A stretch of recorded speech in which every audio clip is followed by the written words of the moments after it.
अस्सलाम वालेकुम students, welcome back again. मैं मोहम्मद वकास हूँ, your chemistry teacher, and this is your channel MWS chemistry. Previous lecture number 1 of this basic concepts, जिसमें हम इसकी एग्जांपल्स कवर कर रहे हैं और न्यूमेरिकल्स कवर करने जा रहे हैं। इसमें प्रीवियस लेक्चर में हमने पहली 5 एग्जाम्पल 1 to 5 को कवर किया था। उम्मीद है कि आपको, अगर आपने पूरी वीडियो देखी है तो डेफिनेटली पाँचों एग्जाम्पल्स की आपको समझ आ गई होगी। अब हम छठी एग्जाम्पल में मूव करने जा रहे हैं बगैर टाइम ज़ाया किए। देखें, जो एग्जाम्पल नंबर 6 है हमारी, this is totally related to concept of mole. ठीक है, एग्जाम्पल नंबर 6। अच्छा, इसमें ना हमें एग्जाम्पल नंबर 6 में दो बेसिकली क्वेश्चंस दिए गए हैं। एक में उसने कहा है कि आपके पास 0.1 ग्राम ऑफ सोडियम है, आप इसमें नंबर ऑफ ग्राम एटम्स या नंबर ऑफ मोल, एक ही बात है, ग्राम एटम, ग्राम आयन, ग्राम फार्मूला, ग्राम मॉलिक्यूल, ये नंबर ऑफ मोल्स हैं, कलेक्टिवली हम इनको कहते हैं।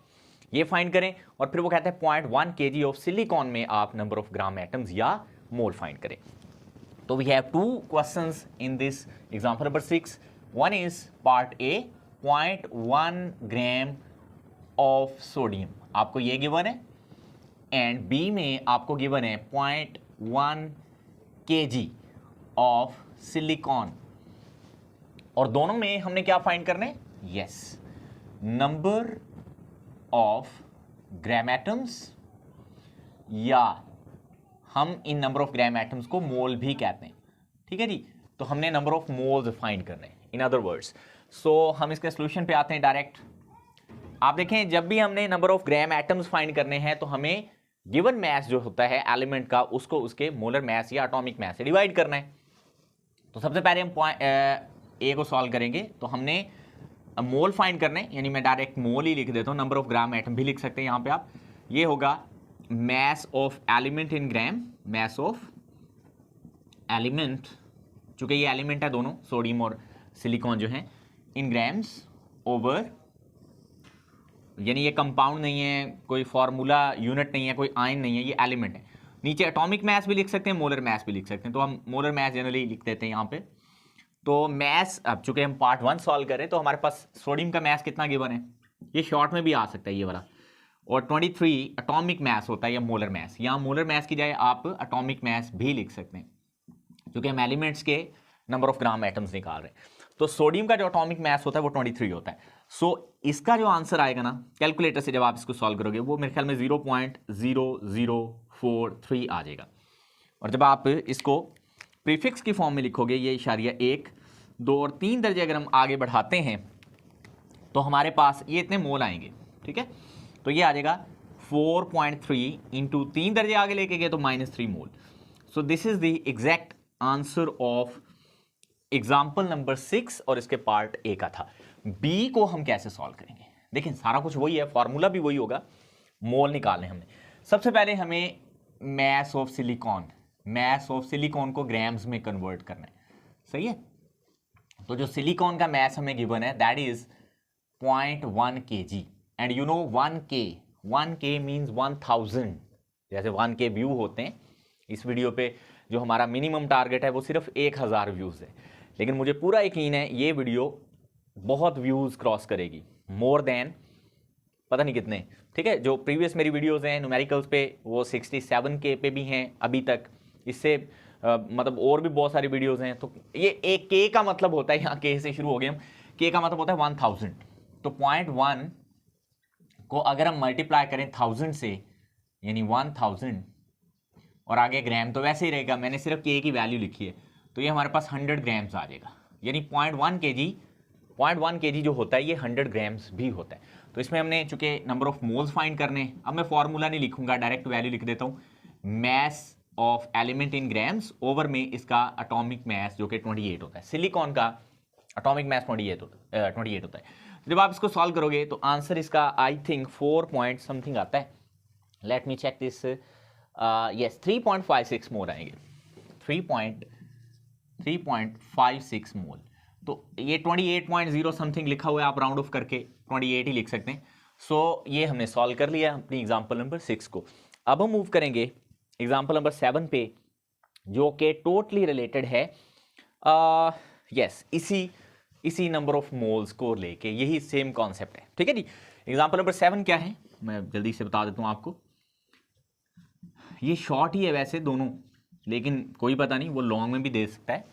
वो कहता है हमारे पास 10⁻³ मोल्स हैं MgSO4 के, आप इसके gram atom sorry mess in gram find करो, ठीक है। Number of grams, number of grams का मतलब है मैस इन ग्राम हमने फाइंड करना है। नंबर ऑफ ग्राम्स हमने फाइंड करने हैं किसके, ऑफ MgSO4 मैग्नीशियम सल्फेट के, ठीक है जी। और इसके जो नंबर ऑफ मोल्स गिवन है, number of moles of MgSO4 ये हमें गिवन है 10⁻³ इतने मोल हैं। तो फॉर्मूले में तीन चीजें यूज होती हैं, मोल, given mess in gram over molar mass, ठीक है, यहां पे भी लिखा है। तो मैस इन ग्राम्स हमें गिवन नहीं है, वही उसने पूछा है। मोलर मैस या एटॉमिक मैस वो हम इसके फार्मूले यहां से निकाल लेंगे, वो इसका फार्मूला मैस होगा क्योंकि ये आयोनिक कंपाउंड है। तो नंबर ऑफ मोल्स भी गिवन है, तो हमें यानी जो चीज फाइंड करनी है यहां पे अभी, वो पहले मोलर मैस है। यानी मुझे यहां सोल्यूशन पे आ जाता हूं, मुझे फार्मूला मैस, चूंकि ये आयोनिक कंपाउंड है तो फार्मूला मैस लिख लें, या अगर आपको नहीं पता चलता कि किसको आयोनिक कंपाउंड कहना है किसको कोवलेंट, जो भी है, तो आप इसका मोलर मैस लिख सकते हैं, मोलर मैस, ठीक है, ऑफ किसका, MgSO4। अब ये आपको खुद से याद करना है, मैग्नीशियम का एटॉमिक वेट जो होता है 24 होता है, ये मैंने 24 लिख दिया। सल्फर 1 का 32 होता है एटॉमिक मैस, 4 ऑक्सीजन है, 1 का 16 होता है, 4 का 64 बनेगा, 64। तो गालबन जब आप इसको टोटल करोगे तो 120 आता है। मुझे चेक कर लेने दें, ये 120 ही आता है, यस, तो 120 आएगा, ठीक है, grams per mole, grams per mole. So this is the molar mass. लेकिन हमें तो निकालना है गिवन मैस या number of gram at number of grams of this magnesium sulphate. तो क्या करेंगे हम, सर जी फॉर्मूला लगाएंगे और पुट करेंगे, यस ऑफ कोर्स हम यही करेंगे। नंबर ऑफ मोल्स निकालने का जो हमारे पास फॉर्मूला है ना, वो होगा गिवन मैस इन ग्राम, यानी यहां पे ये हमें मैस गिवन नहीं है, mass in gram, mass in grams over में हमें मोलर मैस ये लिखना है, ठीक है जी, ऑलराइट। अच्छा जी, मैस इन ग्राम हमें निकालना है, इसको मैं x मान लेता हूं, मोलर मैस 120 है और इधर नंबर ऑफ मोल्स हैं 10⁻³ these are the number of moles, ऐसे ही है, ये हमें गिवन थे। तो हमने क्या करना है, चूंकि मैस इन ग्राम हमने निकालना है, नंबर ऑफ वो उसको मैंने x रख लिया है, वो आपकी मर्जी है, आसानी के लिए। तो 120 को इधर मल्टीप्लाई कर दें, 120 इधर आके मल्टीप्लाई हो जाएगा इंटू 10⁻³ ये जो 10⁻³ है ना, जब ये नीचे जाएगी तो +3 हो जाएगी, यानी 120 ओवर 10⁻³ और 10⁻³ का मतलब होता है 1000।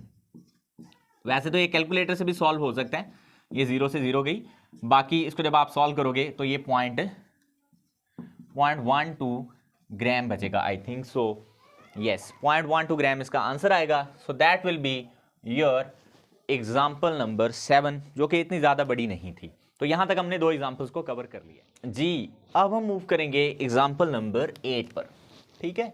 Example number 8 is totally related to Avogadro's number.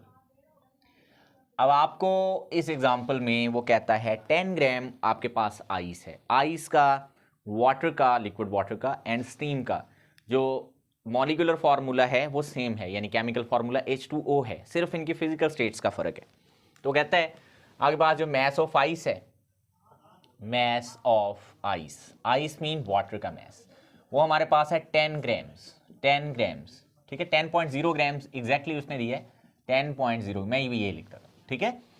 अब वो कहता है आप इस 10 ग्राम आइस में क्या फाइंड करो, एक तो number of molecules of ice यानी H2O, ये हमने फाइंड करना है, नंबर 1। नंबर 2 वो कहता है आप फाइंड करो कि इसमें इस 10 ग्राम ऑफ आइस में यानी 10 ग्राम बर्फ में नंबर ऑफ हाइड्रोजन एटम्स कितने होंगे। नंबर ऑफ बहुत आसान है, नंबर ऑफ हाइड्रोजन एटम मुश्किल नहीं है, सिर्फ थोड़ा सा लेंथी होगा। नंबर ऑफ हाइड्रोजन एटम्स ये फाइंड करने हमने। फिर वो कहता है आप इसमें number of oxygen atom find करें, ऑक्सीजन एटम्स ये भी वो कहता है आप इसमें फाइंड करें। अच्छा, फिर वो कहता है आप ना, ये पता नहीं इसको कम लिख रहा है, इंक तो भरी है इसमें, ABCD आ जाएगा यहाँ पे। वो कहता है आप टोटल नंबर ऑफ एटम्स भी फाइंड करो, टोटल नंबर ऑफ एटम्स। ये तो बड़ा आसान है, जब आपके पास number of oxygen and number of hydrogen atoms होंगे तो फिर आप टोटल भी निकालोगे। और ई वो कहता है, क्या कहता है, वो कहता है आप इसमें total number of covalent bonds भी फाइंड करो। टोटल 10 ग्राम बर्फ में total number of covalent bonds, वो कहता है ये भी आप फाइंड करो। ठीक है जी, तो इतना कुछ आपने फाइंड करना है और आपको गिवन है सिर्फ क्या, 10 gram of ice. So don't be worried, इसमें हमने सबसे पहले तो कॉन्सेप्ट ऑफ एवोगैड्रो नंबर जो है वो यूज करना है। क्योंकि हम सबसे पहले इसमें नंबर ऑफ क्या निकालना चाहते हैं, यस हम निकालना चाहते हैं नंबर ऑफ क्या, yes water molecules. So number of H2O molecules ये हम फाइंड करना चाहते हैं। इसके लिए सारा फॉर्मूला वही होता है जो नंबर ऑफ मोल्स का होता है, मैस ऑफ आइस यानी वाटर इन ग्राम्स, वाटर कह लो आइस कह लो, यहां पे आइस ही बोलेंगे, H2O कह सकते हैं, ओवर में इसका मोलर मैस, और मोलर मैस पानी का आपको पता है 18 ग्राम पर मोल होता है, and multiplies by Avogadro's number. तो सबसे पहले मोलर मैस ऑफ आइस निकाल लेते हैं, molar mass of ice, ice mean water H2O, तो ये होगा 18 ग्राम्स पर मोल। उम्मीद है ये बात समझ आ गई है। अब आपने क्या करना है, मैस ऑफ आइस जो कि 10 ग्राम हमें गिवन है, ओवर मोलर वेट इसका 18 है, Avogadro's number 6.02 into 10 raise to power 23 होता है। आप जब इसको सॉल्व करोगे 10 डिवाइडेड बाय 18 उसका आंसर आएगा, उसको आपने 6.02 से मल्टीप्लाई करना है। अब ये ध्यान से रहे, फिर आप कहते हैं सर आप सॉल्व नहीं करवाते। देखें 10 डिवाइडेड बाय 18 इसका जो आंसर आएगा उसको आपने मल्टीप्लाई करना है 6.02 से, तो आंसर आपके पास अब आ जाएगा इसका 3, ये मैं इक्वल करके लिख देता हूं, number of water molecules 3.31 into 10 raise to power 23। इतने मॉलिक्यूल्स होंगे 10 ग्राम बर्फ में। ठीक है जी, H2O के। अच्छा अगर बर्फ 18 ग्राम होती फिर कितने मॉलिक्यूल होते, एग्जैक्टली एवोगैड्रो नंबर होते, क्योंकि number of given mess in ग्राम हमें 18 होता, मोलर मैस भी 18 होता, ये कट जाता तो यही पीछे बचते। तो ये तो ऑब्वियस सी बात है, अगर 18 ग्राम बर्फ होती तो वो 1 मोल होती, और 1 मोल में तो एवोगैड्रो नंबर होते, लेकिन ये 1 मोल से कम थी तो 6.02 से आंसर कम आया है, 3.31 इंटू 10 रेज़ टू पावर 23 मॉलिक्यूल्स ओवरऑल होंगे 10 ग्राम बर्फ यानी कि आइस में। आई होप कि ये बात आपको समझ आ गई है। अब मुझे एक बात बताएं, एक जो वाटर का मॉलिक्यूल है उसमें हाइड्रोजन के एटम्स कितने होते हैं, 1 molecule of H2O contains hydrogen atoms. कितने हैं बच्चों बताओ, शाबाश, एक नहीं 2 एटम होते हैं सर, यस H2O 2 एटम्स हैं। अब मैं मॉलिक्यूल तो हमारे पास एक नहीं है, मॉलिक्यूल तो इतने सारे हैं, तो 3.31 into 10 raise to power 23 molecules of H2O contains number of hydrogen atom, तो मैं करूंगा 2 multiplies by 3.31 into 10 raise to power 23। Sir ये क्या किया आपने, ये मैंने ये किया चूंकि मैंने क्या किया है, मैंने इस तरफ जो है इस तरफ एक को इसी से मल्टीप्लाई किया, तो दूसरी तरफ भी इसे करेंगे, यानी अगर एक मॉलिक्यूल होगा तो उसमें 2 हाइड्रोजन एटम्स होंगे, और अगर इतने सारे मॉलिक्यूल्स होंगे तो उसमें कितने हाइड्रोजन एटम होंगे, तो उससे मल्टीप्लाई कर देंगे 2 से। तो मेरे पास इसका आंसर 6.68 आ रहा है गालबन। Let me check this from your book. ये तो ऐसे कैलकुलेटर से हो जाएगा, 6.68 है जी, बिल्कुल सही है, into 10 raise to power 23 atoms of क्या आएंगे, एग्जैक्टली हाइड्रोजन के। अच्छा अगर मैं यहां पे ये लिखता, अब मैं ऑक्सीजन के निकालने लगा, 1 मॉलिक्यूल ऑफ H2O कंटेन्स क्या, ऑक्सीजन एटम्स, तो कितने होते, ओनली 1 एटम होता है ना। एक पानी के मॉलिक्यूल में एक ही ऑक्सीजन का एटम है, चेक भी कर लो, H2O, तो एक मॉलिक्यूल होगा तो एक ही ऑक्सीजन होगा। तो चूंकि हमारे पास मॉलिक्यूल कितने हैं 3.31 इंटू 10 रेज टू पावर 23, तो इतने सारे मॉलिक्यूल्स में कितने ऑक्सीजन एटम होंगे, तो वो 3.31 into 10 raise to power 23 atoms ही होंगे। यानी जितने पानी के मॉलिक्यूल होंगे उतने ही एटम उसके अंदर ऑक्सीजन के होंगे, लेकिन हाइड्रोजन के एटम पानी के मॉलिक्यूल से डबल होंगे। सही है। अब टोटल नंबर ऑफ एटम्स कैसे निकालेंगे सर, वो तो हमें पता है, टोटल नंबर ऑफ एटम्स आपको पता जरूर है, लेकिन कैलकुलेट करना आपके लिए थोड़ा सा मुश्किल हो जाता है। अब आपने करना क्या है, हाइड्रोजन के एटम हमारे पास हैं 6.68 इंटू 10⁻23 प्लस करेंगे आप 3.31 इंटू 10⁻23। अब इसमें जो कि प्रीफिक्स ये वाला कॉमन है, ये तो दोनों में कॉमन आ जाएगा, बाकी सबको आपने एडअप कर देना है। ठीक है, तो हमारे पास इसका आंसर आएगा 9.99 into 10⁻23 atoms. Total number of जो एटम्स होंगे ना हाइड्रोजन और ऑक्सीजन के मिला के वो इतने बनेंगे, दोनों को एडअप कर दिया हमने। ठीक है जी, ओके, तो हाँ जी ठीक है। अब इसमें आपने फाइंड करने हैं नंबर ऑफ कोवलेंट बॉन्ड्स। इसने फाइंड यहां पे नहीं, ये बार इसने पूछा तो हुआ है मेरे में स्टेटमेंट में, मुझे देखने देना जरा। नंबर ऑफ कोवलेंट बॉन्ड भी and number of covalent bond present in this Apple, ये बिल्कुल नंबर ऑफ कोवलेंट बॉन्ड भी पूछे हैं। ठीक है जी, इसने निकाले भी हुए हैं। ठीक, यहां तक मेरे ख्याल में क्लियर है। मैं यहां पे ही नंबर ऑफ कोवलेंट बॉन्ड निकालना सिखाता हूं आपको। देखो पानी का जो एक मॉलिक्यूल होता है ना, उसमें 2 कोवलेंट बॉन्ड होते हैं, इस तरह से बेंट पानी का स्ट्रक्चर होता है। तो पानी के एक मॉलिक्यूल में 2 कोवलेंट बॉन्ड है, 1 और 2। तो मैं लिखूंगा 1 molecule of water contains covalent bond. सही है, तो कितने होंगे? आपने यहां पे अब 2 एटम्स की बजाय 2 बॉन्ड्स लिखना है। ऑलराइट, और इतने मॉलिक्यूल्स में कितने बॉन्ड्स होंगे? तो यहां भी बॉन्ड्स आ जाएगा और यहां भी एटम्स की जगह बॉन्ड्स ही आ जाएगा, यानी नंबर ऑफ कोवलेंट बॉन्ड उतने ही होंगे जितने हाइड्रोजन के एटम्स होंगे। आई रियली होप ये न्यूमेरिकल भी आपने सॉल्व करते हुए एंजॉय किया होगा। अब हम मूव करेंगे हमारे नेक्स्ट एग्जांपल नंबर 9 पर।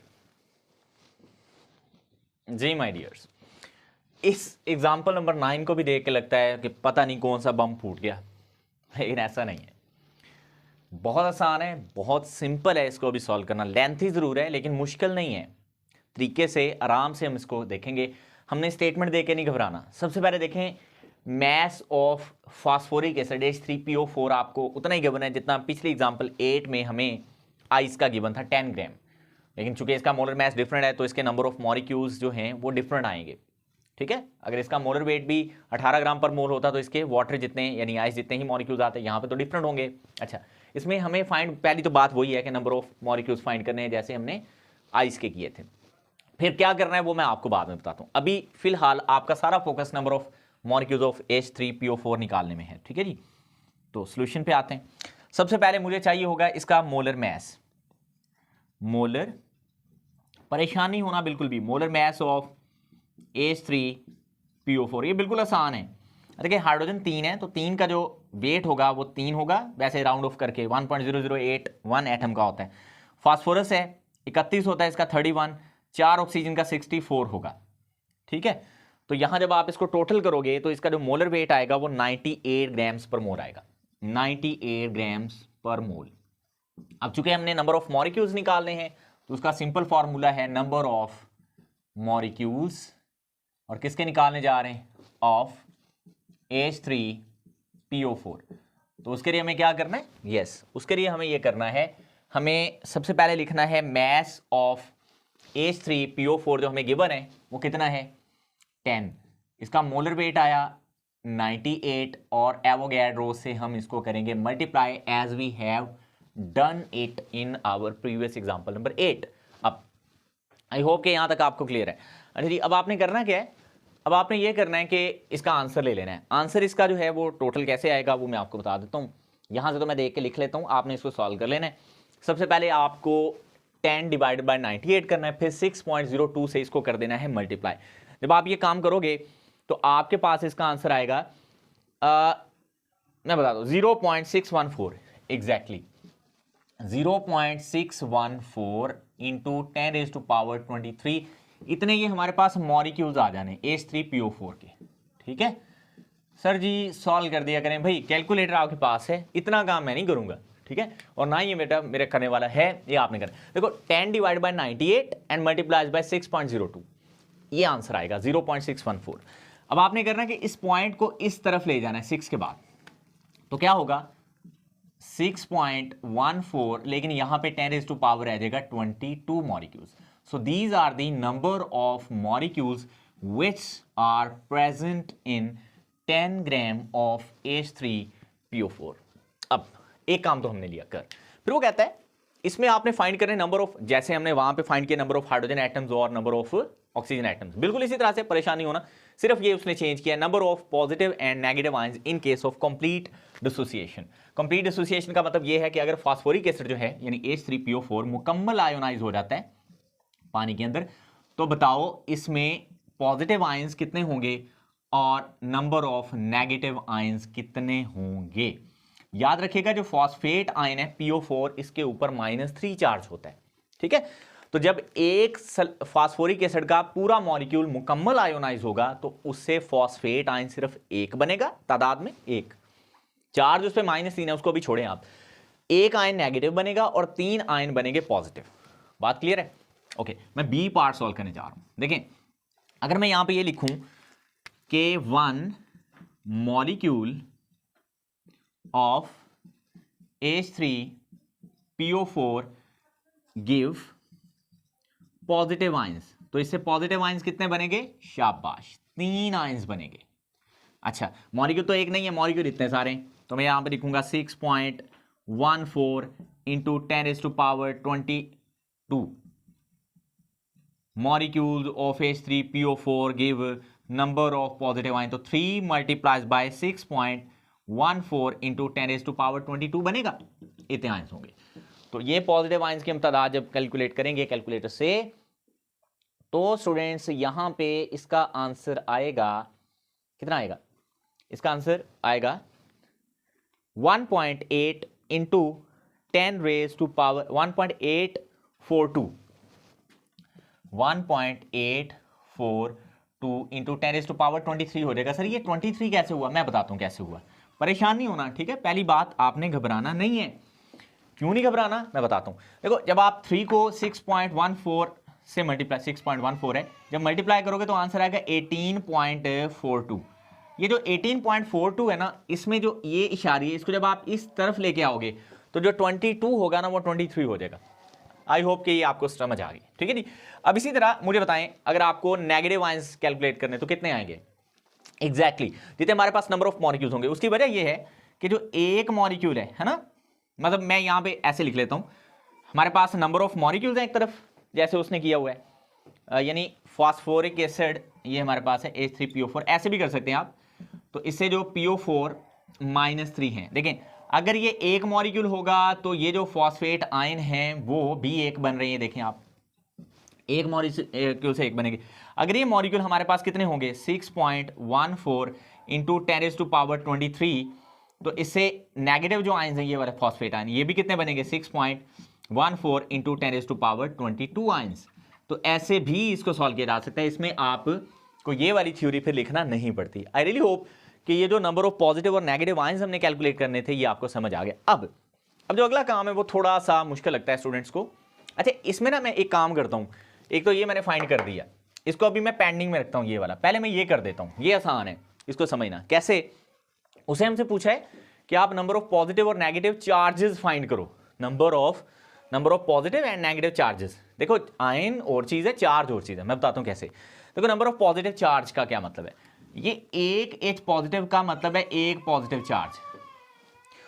अच्छा जी, अब हम जो है ना number of positive and negative charges find करेंगे। देखिए, एक चीज मैं अभी आपको बता के हटाऊं, जो हमारे पास ये प्लस है ना, ये चार्ज है, तो एक जो फास्फोरिक एसिड, मैं अभी ये वाला बाद में करवाता हूं आपको, ये वाला C, पहले मैं ये देखो, एक जो पॉजिटिव चार्ज है वो एक H पे है, एक हाइड्रोजन आयन पे, लेकिन ये तादाद में 3 है, तो नंबर ऑफ जो पॉजिटिव चार्जेस हैं वो 3 है टोटल, और जो नंबर ऑफ नेगेटिव चार्जेस हैं वो भी -3 है। समझ आई? देखो, ये थोड़ा सा कंफ्यूज करेगा। देखो, आयंस ये 3 है, ये आयन तादाद में 1 है, लेकिन इन 3 आयंस पे टोटल जो पॉजिटिव चार्ज बनेगा वो +3 होगा ये, और इस एक अकेले आयन पे जो नेगेटिव चार्ज होगा वो -3 होगा। तो इसका मतलब जो चार्जेस हैं उनकी वैल्यू बराबर होती है, आयंस की वैल्यू बराबर हो भी सकती है और नहीं भी हो सकती, ठीक है। तो यहां इसको हम अब सॉल्व करूं मैं, डी कैसे सॉल्व करोगे? आप लिखोगे, मेरा ख्याल है कि आपको ये बात समझ आ गई, आप लिखोगे 1 molecule of H3 positive gives, अब पॉजिटिव आयन नहीं लिखना, आपने लिखना है पॉजिटिव चार्जेस। तो कितने पॉजिटिव चार्जेस मिल रहे हैं? 3 चार्जेस, ऐसे ही है। लेकिन हमारे पास जो नंबर ऑफ मॉलिक्यूल्स हैं वो इतने हैं, तो इतने मॉलिक्यूल कितने चार्जेस देंगे, तो यहां पे इतना, सही है। तो फिर कितने टोटल चार्ज आ जाएंगे, ये इतने। अब याद रखें जितने पॉजिटिव चार्ज होंगे उतने ही क्या होंगे, नेगेटिव, चूंकि वो इक्वल होंगे। तो इसको मैं दूसरे तरीके से भी करवा देता हूं, यहां नेगेटिव चार्जेस मैं लिख देता हूं। देखें एक फॉस्फोरिक एसिड का जो मॉलिक्यूल है कितने नेगेटिव चार्ज क्रिएट कर रहा है, 3। तो इतने मॉलिक्यूल कितने क्रिएट करेंगे, मैं इस सारे को मल्टीप्लाई करूंगा, इस सारे को मल्टीप्लाई करूंगा। ये जो आंसर मैंने निकाला यहां पे ये नहीं आएगा। आई रियली होप कि ये बातें आपको समझ आ रही हैं। देखिए इसको 3 मल्टीप्लाइज बाय 6.14 इंटू 10⁻22 और यहां पे जो इसका आंसर आएगा वो बिल्कुल यही आएगा, एग्जैक्टली ये वाला। तो इसका मतलब जो नेगेटिव चार्जेस हैं और पॉजिटिव चार्जेस हैं वो तादाद में बराबर है, आयंस की तादाद जो है वो अनइक्वल है। अच्छा, अब अगला काम हमने क्या करना है, अगला काम हमने ये करना है कि हमने जो आयंस हैं उनके मैसेज को अलग अलग फाइंड करना है। बस ये हमारा काम रह गया, बाकी सारा न्यूमेरिकल जो है वो हमने सॉल्व कर लिया है। एक न्यूमेरिकल हम और सॉल्व करेंगे, बाकी जो हैं वो 4 एग्जांपल्स जो या न्यूमेरिकल जो भी आप उसको कह लो, वो हम अगले पार्ट में सॉल्व करेंगे, क्योंकि वीडियो की लेंथ बहुत लंबी होगी। यहां तक अगर आपको वीडियो समझ आ गई है, अच्छी लगी है, समझ भी आ रहा है, तो आप इसको लाइक कर दीजिएगा। अच्छा जी, हमारे पास जो सी पार्ट है इसका वो जरा देख लेते हैं, ठीक है। इसमें हमने फाइंड करना है मैस ऑफ इंडिविजुअल आयंस, यानी पॉजिटिव आयन का अलग से मैस और नेगेटिव आयंस का अलग से मैस हमने फाइंड करना है। देखिए हमारे पास नंबर मौजूद है, पॉजिटिव आयंस का जो नंबर है वो यहां से मैंने अब इरेज करके, वैसे चार्जेस का भी इतना ही है, पॉजिटिव आयंस का इतना नंबर है, लेकिन नेगेटिव आयंस का नंबर ये था, ये याद रखें। देखिए हम अब यूज करेंगे, सबसे पहले हम mass of positive ions find करने लगे। पॉजिटिव आयंस, रिमेंबर दिस कि हम ये चार्जेस का नहीं, आयंस का मैस फाइंड करने जा रहे हैं, ठीक है। तो इसके लिए फॉर्मूला हमारे पास होता है नंबर ऑफ आयंस, या मॉलिक्यूल्स अगर होता तो मॉलिक्यूल्स होता है, यहां पे आ जाएगा mass of ion in gram over में आयोनिक मैस, आयन का मैस को क्या बोलेंगे, ionic mass, and multiplies by, किसे मल्टीप्लाई करेंगे, 6.02 इंटू 10⁻23 जो कि एवोगैड्रो नंबर है, ठीक है जी। आई होप कि ये आपको समझ आई बात।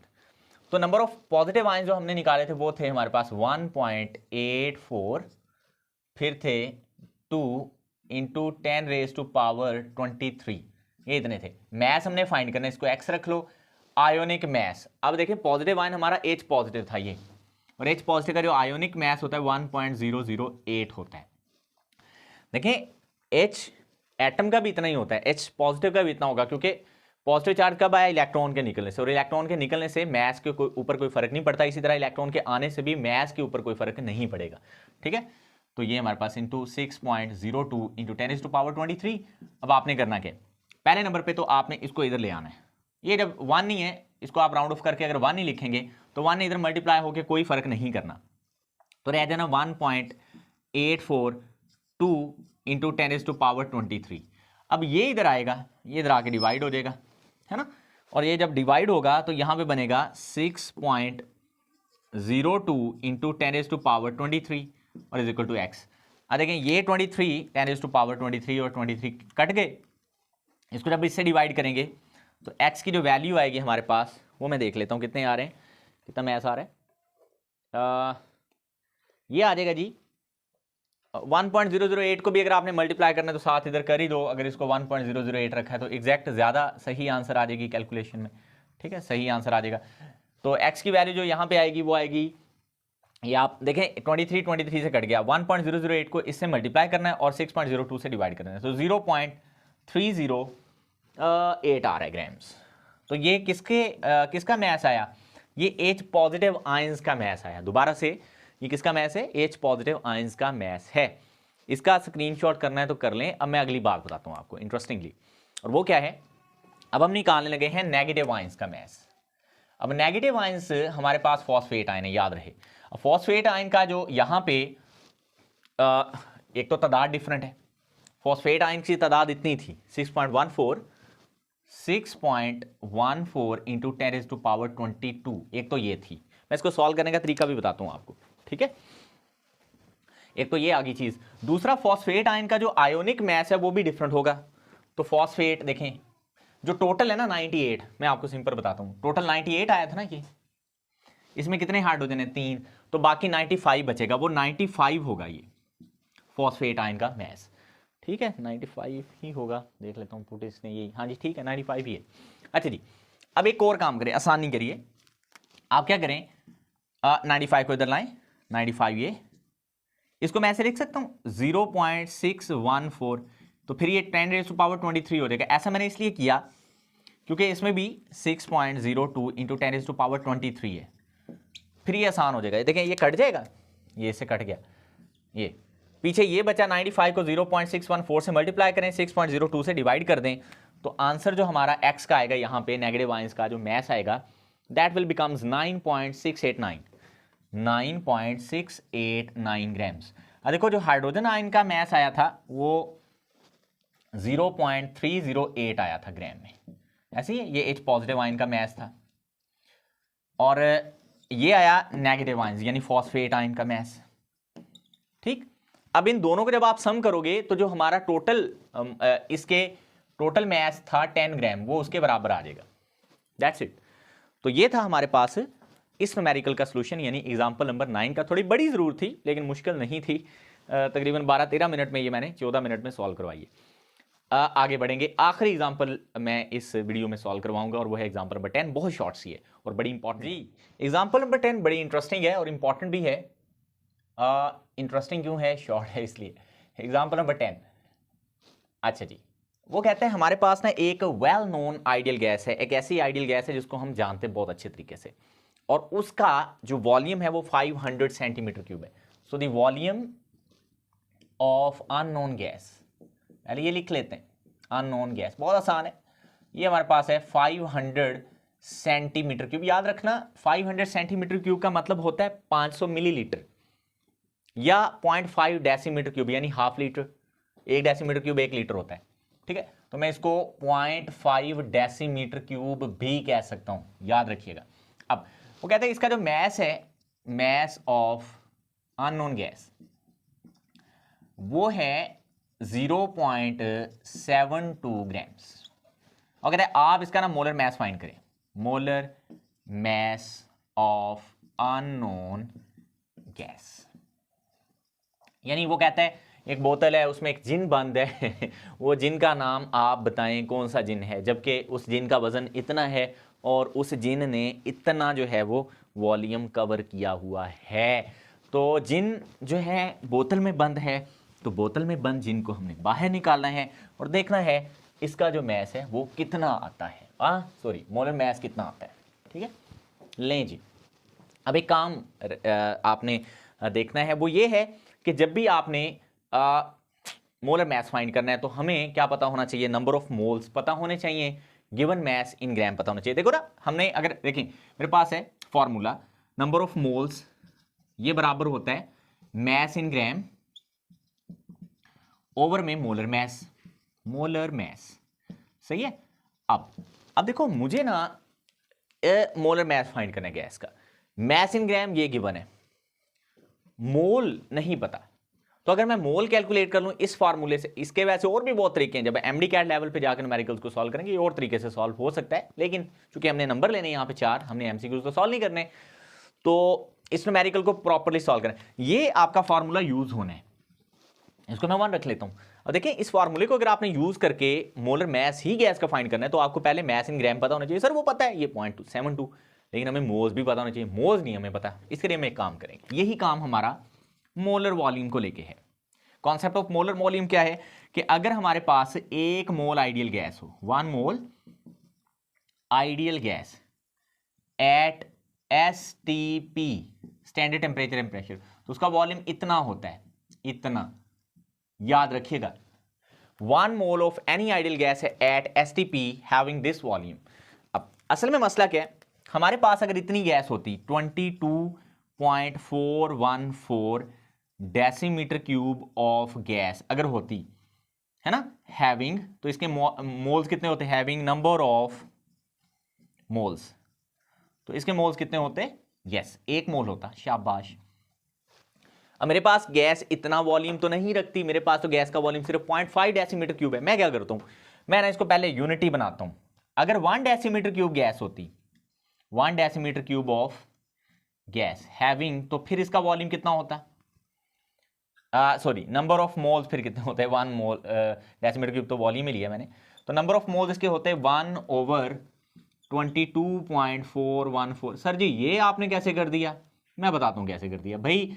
बात बड़ी सिंपल है, मैंने ना इस पूरे फैक्टर को 1 बनाया, 1 डेसीमीटर क्यूब, तो इस पूरे फैक्टर को इसी से मैंने डिवाइड किया है, तो फिर ये 1 बना है। तो अगर मैंने इस तरफ डिवाइड किया है, इधर डेसीमीटर क्यूब नहीं सॉरी मोल आएगा, अगर मैंने इस तरफ सेम इसी फैक्टर से डिवाइड किया तो ये 1 बना। तो फिर मैं दूसरी इक्वेशन की साइड पे भी तो जो यहां वैल्यू उसको भी इसी से डिवाइड करूंगा जो इधर किया, इधर तो ये सेम वैल्यू से डिवाइड होकर 1 बन गया, लेकिन यहां ये इस तरह बचा। लेकिन हमारे पास गैस 1 डेसीमीटर क्यूब ही नहीं है, गैस तो है 0.5, तो यहां हम लिखते हैं 0.5 decimetre cube of gas contain number of moles. तो इसमें नंबर ऑफ मोल्स फिर कितने होते, 1/22.414 इंटू 0.5 मोल। सर जी ये कैसे किया भाई, अगर मैंने 1 को 0.5 से मल्टीप्लाई किया तो ये 0.5 बना ना, यानी 1 मल्टीप्लाइज बाय 0.5। तो अगर मैंने इस साइड पे 0.5 से मल्टीप्लाई किया तो मैं इस साइड पे भी करूंगा, तो यहां इसके नंबर ऑफ मोल 0.023 गालिबन आते हैं। मुझे रट्टा मारा हुआ है मैंने, पता नहीं पक्का है कच्चा है, देखते हैं। इतना ही होते हैं नंबर ऑफ मोल्स, 0.0223 0.0223 मोल आएंगे। अब आपने इसमें पुट कर देना है 0.0223 is equal to mass in gram, वो कितना है 0.72। मोलर मैथ हमने फाइंड करना था, ये आप ऐसे लिखा रहने दें। मोलर मैथ को इधर ले आओ, मोलर मैथ इधर आ जाओ, हमने बोतल से जिन निकालना है। तो 0.72 डिवाइडेड बाय ये इधर आके डिवाइड हो गया 0.0223, है ना। तो जब इसका आंसर हम लेंगे वो इतना आ जाएगा 32 ग्राम्स पर मोल। मोलर मैथ के यूनिट होते हैं ग्राम्स पर मोल। अब ये गैस बतानी, बहुत सारे बच्चे बताते थे सर सल्फर होगी, भाई सल्फर जो है वो S8 की फॉर्म में सॉलिड होती है, ठीक है, तो सल्फर गैस नहीं है। तो किस गैस का मॉलिक्यूलर वेट, हाँ सर जी ऑक्सीजन होती है ये, यस ऑक्सीजन का मॉलिक्यूलर वेट होता है O2 का 32 ग्राम्स पर मोल, ठीक है जी। O2 का मॉलिक्यूलर वेट कितना होता है 32 grams per mole. So it means जो हमारे पास मौजूद गैस थी सिलेंडर के अंदर that is yes oxygen gas. सो मुझे इजाजत दें, थैंक यू सो मच। यहाँ तक अगर आपको वीडियो, यहाँ तक तो एंड हो गया ना, वीडियो अच्छी लगी है, समझ आई है, तो इसको शेयर करें, लाइक कर दें, ताकि मैं फिर अगली वीडियो इसी पोटेंशियल से बना सकूं। थैंक यू सो मच, अल्लाह हाफिज़।